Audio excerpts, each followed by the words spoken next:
This is a new format and I want to try it because I want to connect more directly with you. As my viewers, as my subscribers, you are fueling my channel. And I've had one request now a lot, not just about one of the latest videos that I put out, the wrist lag, what to do and what not to do on the forehand, but on many other videos, if it would be possible for me to show examples from everyday students, from everyday recreational players of 3-5, 4-0, 4-5 level, because that is who I coach and that is who is watching my videos the most. And I'm going to do exactly that. So shout out to Chrissy, who's allowing me to use her footage that she sent in for a stroke analysis to point out what it looks like when a player is struggling with that particular issue, the wrist lag, and what she can do to fix it. And then, yes, I am still going to put pro players next to those stroke analyses because, yeah, they're the best examples. But I'm hoping that I can honor the request for more real-life examples that way. And I want to hear from you in the comments down below, please, if you like this format. Because, yeah, my channel is made for you. You know why you're here. And we are getting started right now. So in this forehand, there are some really great components, but one major thing that I'm seeing right here, and that is a very late contact point. And what I'm always worried about with late contact points is wrist issues, elbow issues, or shoulder issues. And many of these issues come from incorrect technique. So one of the questions that I had about the wrist lag, is it easier to achieve the wrist lag with a certain grip? Let's say the more modern grips. And the answer to that is no. So in this case here, Chrissy absolutely does not have to change her grip because she has an Eastern forehand grip and probably almost sliding into a semi-Western. So that's an ideal grip, so no changes there.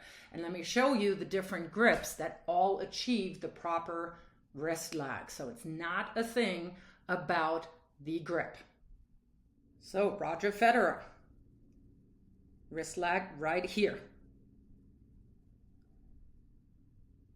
Again, butt cap points to the ball, tip of the racket lags back, but then as the arm is pulling forward, the tip of the racket catches up to the hand. And again, you see the angle out in front of the body where you want to make contact. So again, the first question that I had, is it dependent on the grip that I can or cannot achieve the wrist lag? And the answer is no. It does not matter what grip you have. It matters that you have a relaxed arm. Let's look at Ashley Barty, semi-Western grip. And she gets into the wrist lag right here. Again, you see the butt cap pointing to the ball. Again, because she applies force on the inside of the grip right now, the tip of the racket lags back a little bit, and that is what pulls the wrist open, but the hand catches up. So that at moment of contact, the tip of the racket and the hand are level. And we clearly see the distance, how far in front she's hitting that ball in front of her body. And that is one of the reasons why you want the wrist lag. So the wrist lag is very clear here on Iga Swiatek's forehand, and she has a full Western grip, and the wrist lag is right here. So I'm using Dr. Mark Kovac's terminology, the lock-in position, the butt cap points to the ball. And you do see a clear angle here between the forearm and the racket. Another example for a more extreme grip is Garbiñe Muguruza, and you see the wrist lag right there. So the ball is going to come in. So the ball is going to come in somewhere around here, and you clearly see the butt cap pointing to the incoming ball. So we're going back to our real life example, and there are many, many really good components on this forehand. but specifically the wrist lag is missing, and we could have more of a racket drop. So good components are left hand on throat of the racket. The racket face is above the wrist, the entirety of the take back. However, though, because she has an extended wrist, the side with which she's going to hit never really points down to the ground. And she has to make contact more to the side of her body, because if she were to make contact out here, her racket face would point over to that bench that we see in the background here, because the wrist is extended. If you have your wrist laid back, you can make contact further out in front with a more extended arm. And I'm going to show you Ash Barty next to Kersey right now. So comparing the two.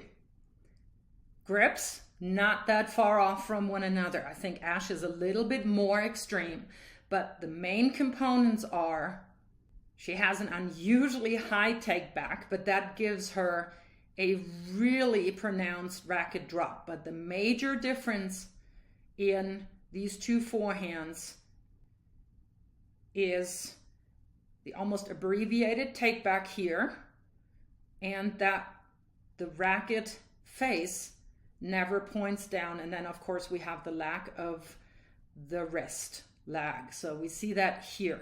On the furthest point of the take back, we see a clear angle here, and we already see the butt cap of the racket starting to move forward.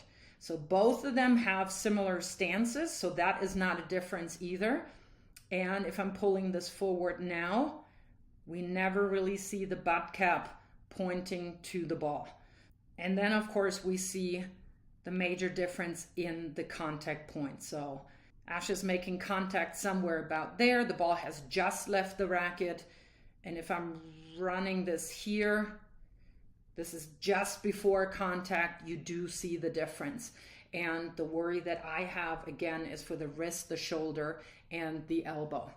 On the follow through, this is something that all of us can do. The side with which you hit the ball is pointing to the outside. Ash finishes a little bit more over her biceps. Kersey finishes over her shoulder. Either is fine. And we see both of them, of course, haven't released their hips. But the major difference, again, is this here. If you want to see ways on how to fix that, I am going to link the video that I made just recently with a bunch of drills that you can do anywhere to fix that lack of wrist lag.